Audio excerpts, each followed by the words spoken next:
मुझे कहा गया कि मैं मुख्य वक्ता हूँ, लेकिन आयोजक महोदय लगातार मेरा समय कम कर रहे हैं। 60 मिनट का लालच देकर जबलपुर लाए और शायद उनकी मंशा 10 मिनट की है, लेकिन मंशा पूरी करूंगी, नहीं तो दोबारा बुलाएंगे नहीं। मोटी मोटी बात मैं समझा रही हूँ। ये जो राष्ट्रीय सुरक्षा का विषय है, ये किसका विषय है? ये प्रचंड पराक्रमी दुर्धर्ष योद्धाओं के देश के सामने कब युद्ध की चुनौती रही है? किस कालखंड में चुनौती रही है? अब चुनौती के नाम पर लोग बताते हैं कोई एक पाकिस्तान है, एक उसका टुकड़ा टूटा हुआ छल प्रपंच से झंझट करता हुआ बांग्लादेश है, एक चीन है। तो कांग्रेस के टूटे हुए नेहरूवादी धड़े के दो पुरुष, जवाहरलाल नेहरू, मोहनदास करमचंद गांधी। मैंने कांग्रेस का एक धड़ा क्यों कहा? कांग्रेस में तो तिलक महाराज भी हैं, श्री अरविंद भी हैं, पराक्रमी डॉक्टर हेडगेवार भी हैं, उसी से निकले हैं ना। तो कांग्रेस नहीं, कांग्रेस का नेहरूवादी एक धड़ा के दो पुरुष जिनको भारत की भक्ति नहीं है, कैटेगोरिकल स्टेटमेंट दे रही हूँ, भारत की भक्ति नहीं है। प्रमाण गांधी जी की आत्मकथा। आत्मकथा जब लिखे हैं तो करीब करीब ये 60 साल के होने वाले हैं जब छपी है। इनका सबसे बड़ा गौरव है आत्मकथा में, मैं ब्रिटिश साम्राज्य का सबसे स्वामी भक्त सेवक हूँ। अब ये आरएसएस वाले कहेंगे साहब ये गांधी जी वाली बात हटा दो, आत्मकथा हटा दो। कोई एक व्यक्ति का कथन है कि मैं सबसे बड़ा अंग्रेजों का स्वामी भक्त सेवक हूँ, मतलब वो देशद्रोही है। प्रमाण किसका दे रही हूँ? गांधी जी की अपनी आत्मकथा, अपनी आत्मकथा जो कि करीब करीब जहां तक हमको याद है 60 साल की उम्र होने पर छपी है। इसका मायने गांधी जी को अंदाज नहीं है कि कोई एक जवाहरलाल नेहरू जिसको शर्म आता है, कहता है एक्सीडेंट से मैं यहाँ जन्म वनम ले लिया, जिसको भारत को डिस्कवर करना पड़ता है, वो मोहनदास करमचंद गांधी को कहता है कि साहब राष्ट्रपिता हैं ये। जिस माता पिता के कोख से जन्मे उसका पिता बनने की उद्दंडता और मूर्खता कौन कर सकता है? ध्यान जा रही है मेरी इस बात को। 1947 का भारत, ध्यान दीजिए, अभी मैंने तारीख नहीं लगाया, 15 अगस्त नहीं कहा, 14 अगस्त, 13 अगस्त या 12 अगस्त के 12 अगस्त 1947 के भारत में पश्चिम में कोई शत्रु है ही नहीं, कोई पाकिस्तान है ही नहीं है ना। 12 अगस्त को है, या 1930 में कोई पाकिस्तान है, और ये हमारे पूर्वी फ्रंट पर कोई बांग्लादेश है। 1947 में चीन आपका पड़ोसी है क्या? 1947, 16 अगस्त 1947 को चीन आपका पड़ोसी है क्या? नहीं है। आपका पड़ोसी उत्तर में तिब्बत है, और तिब्बत हमारा है। 1947 में 1948 में तिब्बत के ऊपर जो उइगर प्रॉब्लम हो रहा है, ये क्या है? ये वही तो है जहां ह्वेनसांग 7वीं शताब्दी में आता है, किसकी खोज में? पश्चिम की खोज में। और वो पश्चिम कौन है? महामहिम महिषी रानी का देश है। और वो रानी कौन है? उमा देवी। गप नहीं सुनाती हूँ, ये बातें अगर ओरिजिनल प्रमाण न दूं तो या तो गप हो जाए या भाजपा की सरकार में भी मुकदमा हो जाएगा। वो सारे कम्युनिस्ट बैठे हैं, जाके मुकदमा कर देंगे। ये पुस्तक है the life of Hiuen song, अभी छपी है। ये मूल चीनी भाषा से, चीनी भाषा और अंग्रेजी जानने वाले एक ली हुंग सी हुंग, उनका नाम उच्चारण करना अपने लोग को वश का भी नहीं है और जरूरत भी, कोई ही सुन ही घर जाके बोल जाएंगे। ऐसे एक व्यक्ति ने अनुवाद किया है पहली बार, और भारत के एक प्रचंड विद्वान लोकेश चंद्र ने इसकी भूमिका लिखी है। मेरा चश्मा नहीं जरा से। ये कहता है कि धर्म यात्रा करने जा रहा है कौन? ह्वेनसांग। कब? 7वीं शताब्दी में। क्या चीज के लिए धर्म यात्रा करने जा रहा है? ज्ञान संभार और पुण्य संभार, ज्ञान और पुण्य के अर्जन के लिए। कहाँ जा रहा है? पश्चिम में। कहाँ? Queen mother of the west, पश्चिम की महारानी माता। और ये माता कौन है? ये चीन के प्रोफेसर भैंगवी ने पेकिंग यूनिवर्सिटी के बताते हैं लोकेश चंद्र को, ये उमा देवी है, ये भगवती पार्वती है। ठीक, अब ये देखिए, अभी आप लोग को दिखाई नहीं देगा, बाद में आप लोग इसका फोटो ले लीजिएगा अपने एंड्रॉइड से। ये नक्शा है कि ह्वेनसांग जा रहा है पश्चिम में। जब चीन के बारे में पढ़ेंगे तो चीनी साहित्य में पश्चिम WEST बड़ा वाला, तो हम बोले जब पढ़ रहे थे कि ह्वेनसांग को यूरोप जाने का क्या सूझा? अपने चित्त में क्या है? वेस्ट माने यूरोप। सदा से भारत के पूर्वी देशों के लिए भारत पश्चिम है, यानी 15वीं शताब्दी के पहले का जो भी साहित्य आप पढ़ते हैं उसमें पश्चिम का अर्थ है विराट भारत। ठीक, तो ये वहां मनाही है, बड़ा मारकाट मचा हुआ है, मनाही है, कोई कहीं जाएगा नहीं। ह्वेनसांग कहता मैं तो जाऊंगा। तो इसकी लंबी कहानी है। सार ये है कि उसको चोरी छिपे चीन का बॉर्डर क्रॉस कराया। तो वो चीन का बॉर्डर क्या है? चीन तो दिखाई पड़ रहा होगा, ये भारत दिखाई पड़ रहा है, चीन का बॉर्डर यहाँ है, ध्यान दे रहे हैं। यानी भारत का 1947 में चीन पड़ोसी नहीं है, हमारा पड़ोसी है तिब्बत, और तिब्बत के ऊपर खोतान, ये जो 5 स्थान निकले हैं, ईस्टर्न तुर्किस्तान, ये चीन का अंग 7वीं शताब्दी में भी नहीं है, 1947 में भी नहीं है, 1949 में देश के प्रति, मैं तो कहना चाहूंगी देश के प्रति द्रोह रखने वाला व्यक्ति, लेकिन कानूनी झंझट हो तो मैं कह रही हूं, देश के प्रति भक्ति न रखने वाले नेहरू ने उठाकर ये पूरा हिस्सा चीन को मान्य कर दिया। यदि मेरा नरेंद्र, हम सबका लाडला नरेंद्र, कश्मीर हार जाए या कश्मीर पर ढीला पड़ जाए तो अगली बार हम पीएम बनाएंगे? जवाब दो। तो फिर हम जवाहरलाल नेहरू पर देशद्रोह का मुकदमा क्यों न कायम करें? ध्यान जा रही है बात? मोटी मोटी 15 मिनट में सब कहानी खत्म कर दूंगी मैं। यानी ये जो राष्ट्रीय सुरक्षा का मामला है, ये तो भूल जाने का मामला है, हम स्वयं नहीं भूले हैं। भुलवाया किसने है? 1947 के बाद जो नेहरू गांधी युग्म का ने सत्ता पर कंट्रोल किया। और एक कहानी जल्दी से 2 लाइन में बता दे। अंग्रेज डर के मारे भाग के जा रहे हैं, सुभाष बाबू ने तबाही मचाई हुई है, 45 में ये हार चुके हैं, तो ये कह रहे हैं कि कांग्रेस का जो अध्यक्ष होगा उसको सत्ता सौंप के हम जाएंगे। 1946 में कांग्रेस के अध्यक्ष का चुनाव कांग्रेस वर्किंग कमेटी में होता है। इस जवाहरलाल नेहरू को 1 वोट नहीं देता है।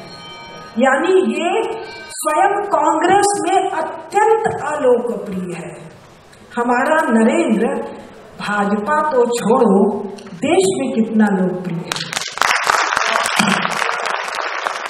ये जवाहरलाल नेहरू को कांग्रेस के ये प्रांतीय असेंबली के लोग वोट डालते, एक वोट नहीं मिलता है। और ये मोहनदास करमचंद गांधी जो 54 मेंबर नहीं है कांग्रेस के, ये जाके इनको, लंबी कहानी है, अध्यक्ष पद दिलवाते हैं।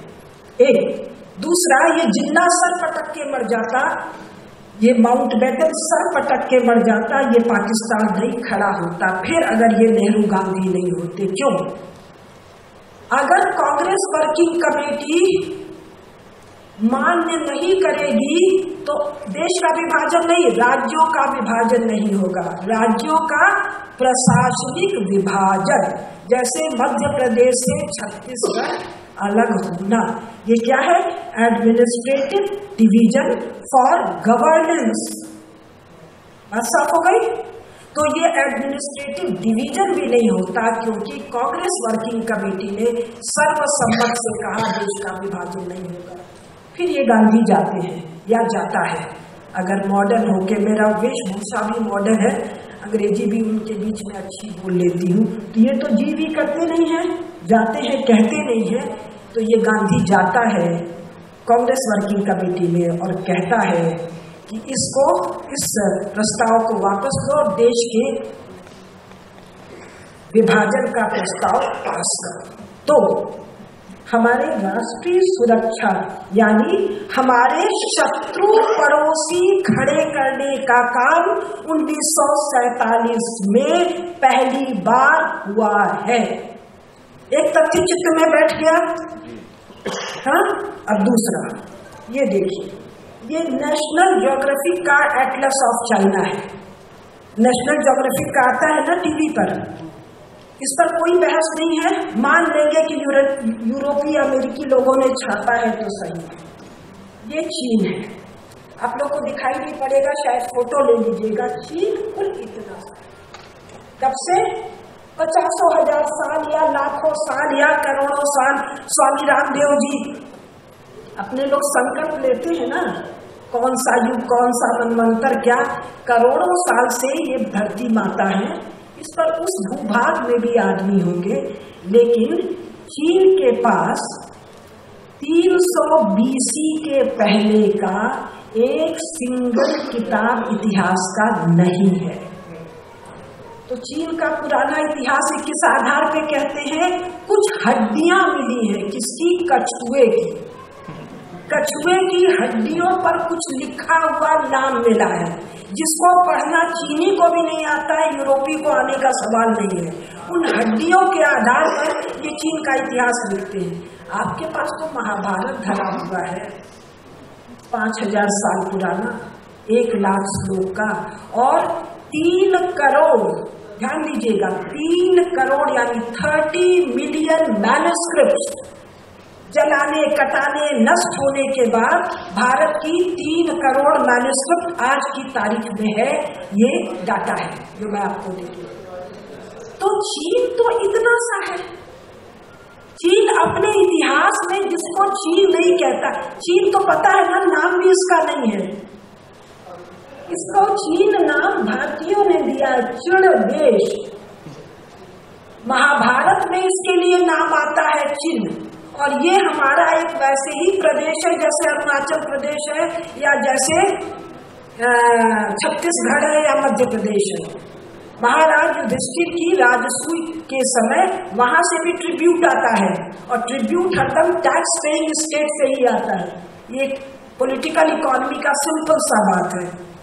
तो चीन स्वयं, चीन तो उसका नाम नहीं, उसका नाम है झेंगहो भेंगहो कुछ करके, जिसका अर्थ होता है सेंट्रल किंगडम। ठीक है, तो चीन जिस देश का अपना नाम नहीं है, जो हमसे नाम लिया है, जो स्वयं को इतना सा बताता है, उसको भारत का डिप्लोमैट, कम से कम हमारे नरेंद्र का डिप्लोमैट, चीन कैसे मान्य करता है? ध्यान दीजिए, किसी भी देश के पास ये मजबूरी नहीं है कि वो गलत किए हुए काम को मान्य करे अंतर्राष्ट्रीय कानूनों के तहत। अरे बहन जी, कब की बात कर रही है? जर्मनी का डिवीजन, वेस्ट जर्मनी 1945 के बाद 8-10 देश की मीटिंग में तय किया कि 2 टुकड़े होंगे और जर्मनी ने तय किया कि वो 1 होगा और सभी दुनिया के देशों ने उसको मान्यता दी। और ये कब की बात है? कब की बात है? आज से 30-35 साल पहले की बात है। और हमारे अटल बिहारी वाजपेयी जी ने भी कह दिया कि पड़ोसी तो बदले नहीं जाते, पड़ोसी ही तो बदले जा रहे हैं 100 साल में। 100 साल में पड़ोसी ही तो बदल रहे हो जी तुम। 1922 में जाके गूगल पर देखो, 1922 के पहले अफगानिस्तान नाम का देश है क्या? महाराजा रणजीत सिंह का राज्य कहाँ है? कब की बात है? लेट 19वीं सेंचुरी। 19वीं सेंचुरी में महाराजा रणजीत सिंह का राज्य कहाँ है? महाराजा रणजीत सिंह भी विदेशी है क्या? कांग्रेसी मणिशंकर अय्यर बोल देगा क्या? पूछो तो। और गुरु नानक देव और महारानी गांधारी कहाँ की है? गांधार। और महारानी कैकई कहाँ की है? कैकई प्रदेश। कौन सा प्रदेश है? काकेशस। अब लो, the ancient geography of India देखने का लेखक का नाम अलेक्जेंडर कनिंघम। किस कैपेसिटी में पुस्तक लिख रहा है?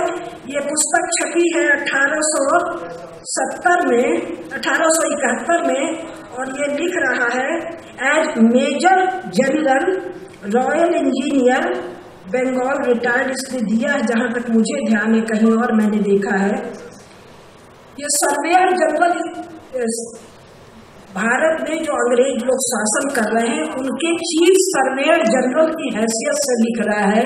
और ये कहता है वेलसांग 7वीं शताब्दी 7th सेंचुरी AD में ये कहता है भारत में 82 प्रांत है, 82, जिसमें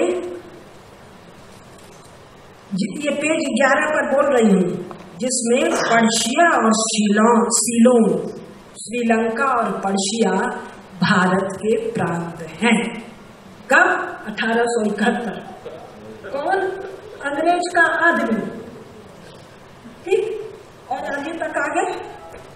और महारानी का कैकई जिस कॉकेशस प्रदेश की है उसके बारे में भी अभी पेज नंबर नहीं, समय हम आप लोग चाहेंगे तो मीटिंग के बाद बैठ जाएंगे कि कॉकेशस को इंडियन कॉकेशस कनिंघम मिलता है। कब? 1871। 1905 में पहली बार बाकू में तेल मिला है, जिसको ये केरोसिन ऑयल कहते हैं, हम लोग मिट्टी का तेल कहते हैं। तब तक ये सारा इलाका भारत है। तो भारत का शत्रु कौन है जी? भारत की बाह्य सुरक्षा का विषय कहाँ है जी? आज तो है, लेकिन मेरे बढ़ने तक न रहे ये व्यवस्था जो अभी भाई साहब ने कहा। हम तो केवल मोटा मोटा कहानी याद कर लें, किस्सा याद कर लें, या थोड़ी सी पॉलिटिकल इकोनॉमी पॉलिटिक्स की थोड़ी डिटेल ध्यान कर लें। भाई जहां से टैक्स आता है सो हमारा है। ये तिब्बत को यही ना कहता है कि तिब्बत हमारा है। क्यों कहता है? कि कहता है तिब्बत हमारा है क्योंकि कुबलाई खान ने शासन किया। कुबलाई खान कौन है जी? भरतवंशी है। ये भारत में शायद 5000 लोगों को कुल पता। ये पुस्तक है कुबलाई खान, जॉन मैन ने लिखी है, कौन सी यूनिवर्सिटी की छपी, और एक किताब नहीं है, 100 किताब अभी तक छप गई है। ये फोटो देखिए, महाकाल की फोटो है। ये महाकाल का ये मंदिर या ये मूर्ति अभी भी उलाल बटार में है, और ठीक ऐसी मूर्ति काठमांडू में जो महाराज का जो हनुमान ढोका राजमहल है वहां पर है। आज भी 2017 जुलाई में भी हरिद्वार से, ऋषिकेश से, उत्तरकाशी से गंगा जल जाता है चीन। माओ से तुंग कुबलाई खान की और कुबलाई खान के दादा चंगेज खान की सवारी अपने कंधे पर ले जाता है।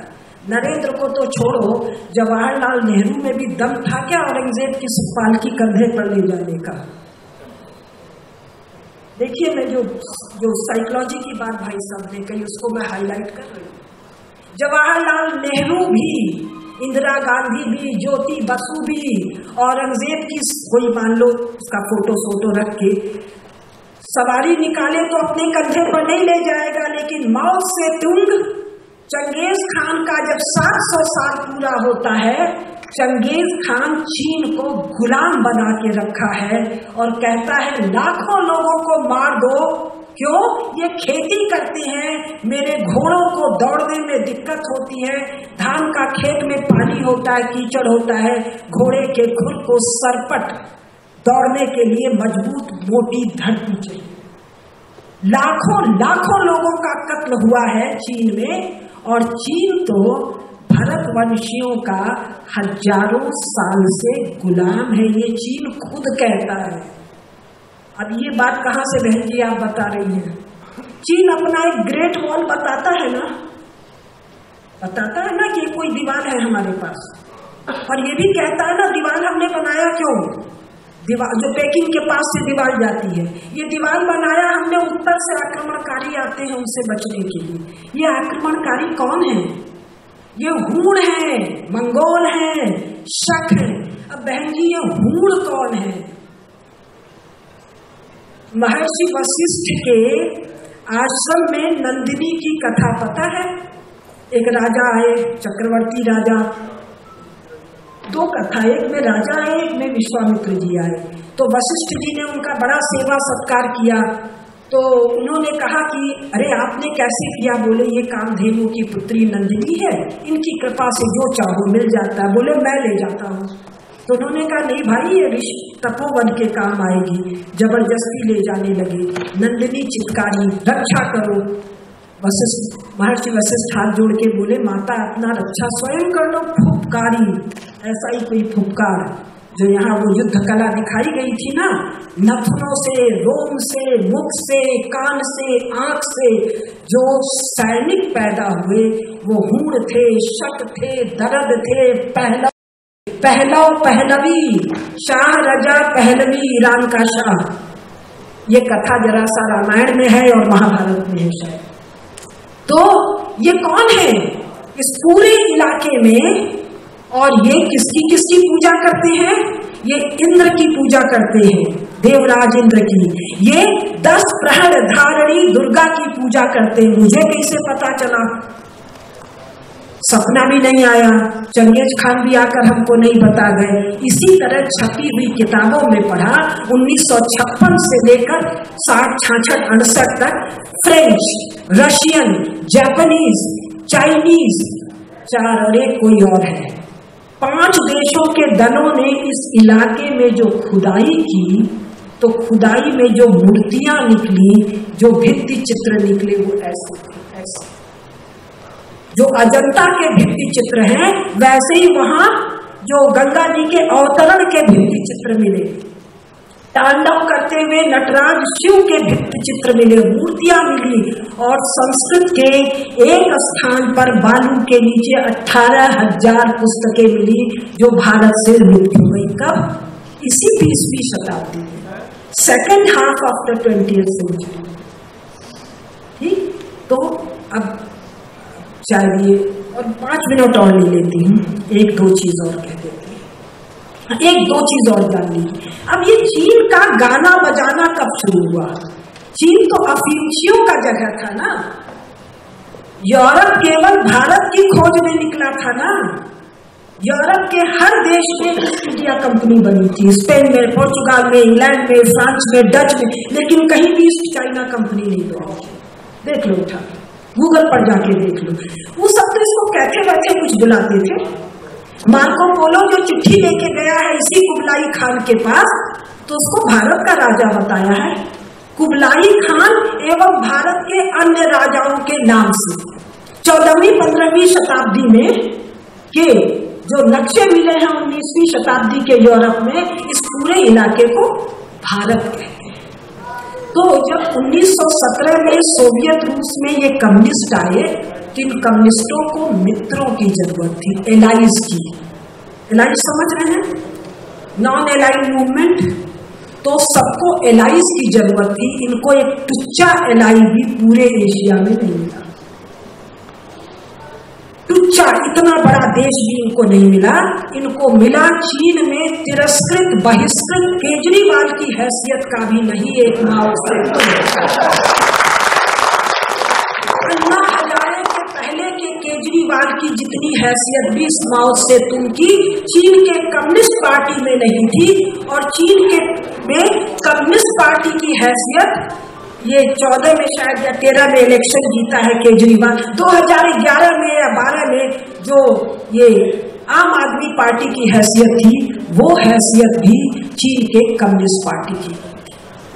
तो सोवियत रूस को एकमात्र एलाई चीन के टुच्चा शब्द हमारे यूपी में बहुत चलता है, वेरी इनसिग्निफिकेंट, बहुत मतलब यूं ही सा और यूं ही भी बेकार सा। अब हीरे का एक टुकड़ा यूं ही सा है इस हॉल में, बट वैल्यूबल, लेकिन एक गंदा सा टुकड़ा पड़ा है, टुच्चा, फिजूल, इनसिग्निफिकेंट।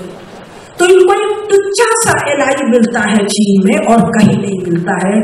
तो ये चीन को सोवियत रूस और वामपंथी लेखक हाईलाइट करने का कोशिश करते हैं, लेकिन चीन और रूस में झगड़ा हो जाता है बॉर्डर को लेके 60s में। तो अमेरिका, इंग्लैंड, फ्रांस और जर्मनी में बैठे हुए वामपंथी लेखकों ने चीन का महिमा गान करना शुरू किया। कब? 60s के बाद। 60s तक आपको 1960 तक आपको चीन के पक्ष में एक ढंग की किताब नहीं मिलेगी। मोटा वॉल्यूम आता है नीडम का साइंस एंड टेक्नोलॉजी में 66 के बाद। और भारत के पक्ष में, भारत में भरा हुआ है, चीन में भरा हुआ है, ध्यान जा रहा है बात। तो अगर ये केवल भारत के समाज को समझने से काम नहीं चलेगा, भारत के गवर्निंग रूलिंग पार्टी को समझना पड़ेगा। रूलिंग पार्टी को मदद करने वाले सभी राष्ट्रवादी संस्थाओं के कम से कम 100-200 मुखिया लोग को समझना पड़ेगा। इस पर इतनी अधिक पुस्तकें हैं। अगर हम लोग केवल राष्ट्रवादी पत्रिकाओं, अखबारों और चैनल्स में जो मोटी मोटी बात कही है, एक बार 1 घंटे का भाषण मेरा करा लीजिए, ये सारे तथ्य मैं दे दूंगी। इसको अगर हम लोग 15 दिन में प्रचार कर दें, अभी देखिए हवा क्या बदल जाती है। भारत की शक्ति से सेकेंड वर्ल्ड वॉर में फ्रांस, इंग्लैंड, अमेरिका थर्रा रहा है। क्यों? फर्स्ट वर्ल्ड वॉर में 15 लाख सेना भारत से गई है, सेकेंड वर्ल्ड वॉर में 25 लाख सेना भारत से गई है। हारे हुए इंग्लैंड और फ्रांस को जर्मनी से इस सेना ने बचाया है। और इंग्लैंड ने जितने मेडल दिए हैं, 85% मेडल भारतीय सेना लेकर आई है। तो भारत के शौर्य बल से 1945 में यूरोप थर्रा रहा है। अमेरिका की तो कोई हैसियत नहीं थी 1945 तक। आप अमेरिका पर ढंग की एक किताब नहीं देखेंगे। 1945 के बाद अमेरिका और रूस सामने आता है। तो ये थर्राता हुआ इलाका, अभी जो नए पब्लिकेशन आ रहे हैं 2000 के बाद, इसमें किसी में इंडिया नहीं लिखा है, सब जगह साउथ एशिया लिखा है। चीन लिख रहे हैं, वियतनाम लिख रहे हैं, श्रीलंका लिख रहे हैं, नन्ना देश लिख रहे हैं, लेकिन इंडिया शब्द भारत में, विश्व में जो भी पुस्तकें छप रही हैं उससे भारत शब्द गायब है। कहीं कहीं साउथ एशिया शब्द आ रहा है, कहीं वो भी नहीं है। और ये बहुत गंभीर बात है। जो सिंधु सागर है उसका नाम पहले तो हुआ फारस की खाड़ी, हम लोग जो पढ़ते थे, अब उसको अरब की खाड़ी कहते हैं। और ये चीन सागर कहां से आ गया भैया? तू चीन तो वहां था ही नहीं कभी। वहां तो 8वीं शताब्दी के बाद तुझे भरतवंशियों ने चंपा यानी वियतनाम। एक काम हम लोगों को और करना है, हम लोगों को अपने सारे मूल नाम जो 1950 तक प्रचलित थे, उन नामों का स्मरण हमको तो अपने देश में करना है। अंग्रेजों ने बर्मा को म्यांमार कह दिया, हम तो पहले ब्रह्मदेश, बर्मा, फिर म्यांमार कहें, हम पहले चंपा फिर वियतनाम कहें, ये तो कनेक्टिविटी तो जो 2 जनरेशन में गायब हो जाएगी। तो सार ये है कि जिस क्षण हम 20वीं शताब्दी के मध्य तक का भारत का राजनैतिक विस्तार की चर्चा पॉलिटिकल फोरम पर, इंटरनेशनल फोरम पर करने लगेंगे, चीन का क्लेम गैस भरे हुए गुब्बारे में पुंज छुआने जैसा फटाक से खत्म हो जाए। 15 दिन केवल 15 दिन केवल मैं कह रही हूं, जो संगठन बिना मोबाइल के लैंडलाइन के सहारे क्रॉस द ग्लोब 24 घंटे में गणेश जी को दूध पिला देता है, उसको 15 दिन चाहिए।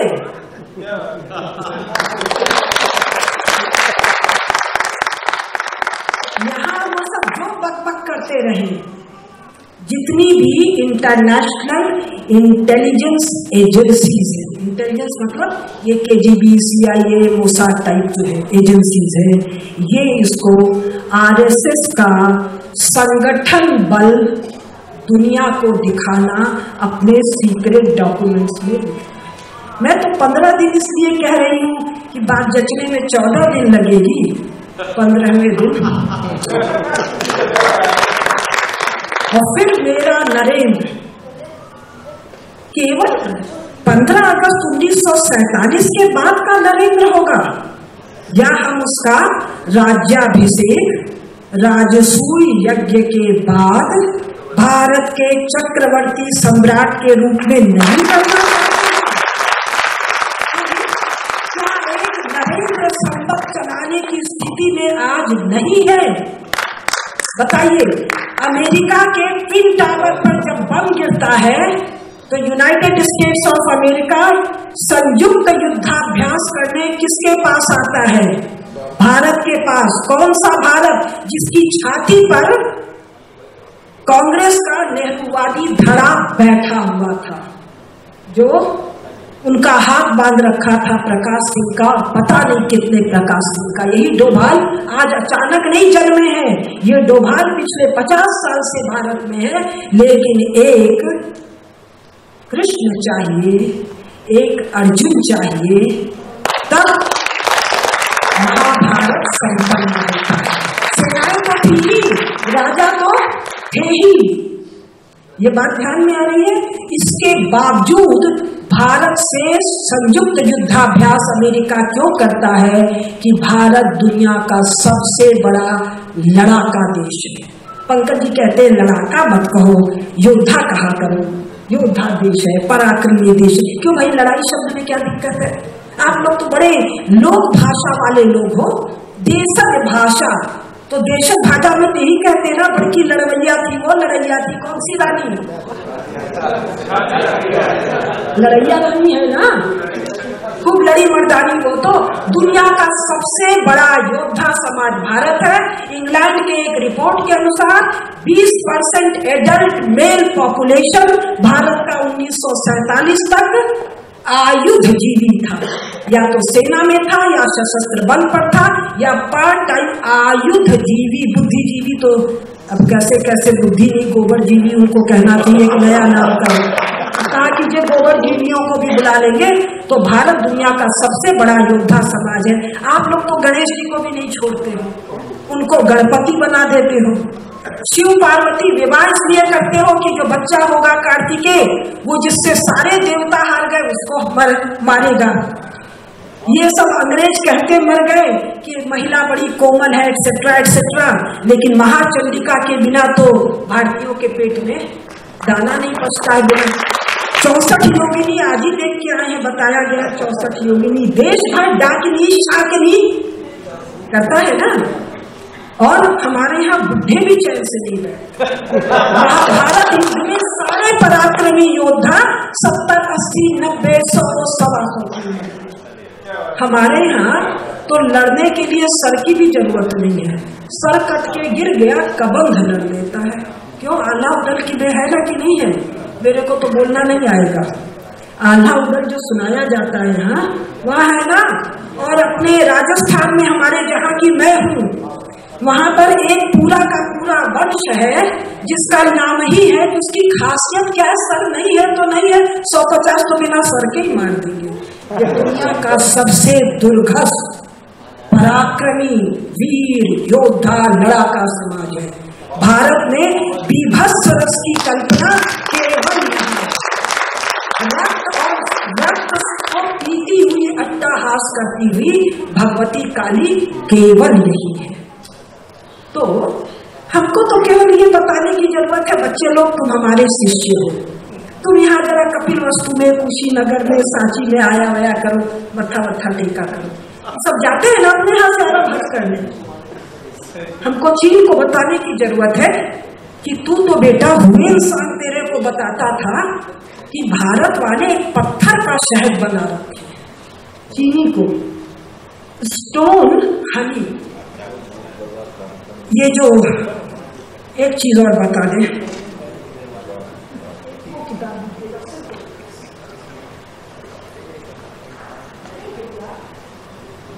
60-70-80 के पहले तो सिल्क रोड था ही नहीं जी। रोड तो तब होता है जहां पहिया चलता है, जहां सिर के ऊपर जानवर की पीठ पर जानवर के खुर के लिए और मनुष्य के पांव के लिए सड़कें नहीं बनती हैं। सड़कें हरदम पहिए के लिए बनती है। इस पूरे इलाके में तो पहिया कभी चला ही नहीं, कभी रोड था ही नहीं। ठीक है, तो ये सब क्या है, गप्पे हैं। गप्पे किसने रची, कुछ बीमार लोगों ने। कुछ लोगों को थोड़ा थोड़ा सनक वनक होता है ना, मानसिक रोग, तरह तरह के किस्से कहानी रचते हैं। ये पत्रिका लाई हूं मैं, भारतीय धरोहर। इसमें रविशंकर जी ने 2 बहुत अच्छे लेख लिखे हैं चीन पर। इसमें बहुत और कुछ लिखा जाना है, वो आगे लिखेंगे। इसको आप लोग मंगाइए, भारतीय धरोहर को नेट वेट पे पढ़िए और भारतीय धरोहर के आप लोग ग्राहक बन जाइए। इसमें बहुत अच्छे लेख आ रहे हैं। ये विश्व हिंदू परिषद के एक पदाधिकारी है विजय शंकर तिवारी जी, अद्भुत प्रकाशन कर रहे हैं। इसको देखिए, केवल ये 2 लेख देख लेंगे तो एक मोटा अंदाज मिल जाएगा। बीमार लोगों के दिमाग की गप्पों से हाथी और सिंह को जीता नहीं जाता है। चूहों को कहने की जरूरत है, माना गैस तेरे शरीर में ज्यादा भर गया है, लेकिन आजा अपने गुरु के देश में फिर से मत्था टेक। जय हिंद। कौन सा हिंद? संपूर्ण जम्मू द्वीप में व्याप्त हिंद, जिसका पराक्रमी चक्रवर्ती सम्राट का अभिषेक मैं 63 साल की हूँ, 90 साल जीऊंगी, मेरे जीवन काल में होगा। उस हिंद की जय।